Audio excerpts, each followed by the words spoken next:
આવા લોકોને તમે ચોક્કસ ઓળખતા હશો, જે લોકો ક્યારે પણ કોઈને બિચારા ના નથી કહી શકતા અને એના કારણે બિચારા ફસાઈ જાય છે. ના કહેવી બહુ જરૂરી છે, કારણ કે જીવન પણ ક્યારે આપણને હા નથી કહેતું.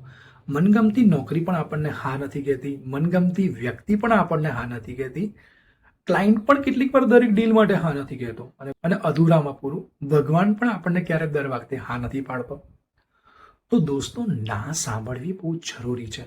જીવનમાં જો મજબૂત બનવું છે, આવાવાળી પરિસ્થિતિ માટે લડવા માટે તૈયાર થવું હોય ને, તો ના સાંભળવી બહુ જરૂરી છે.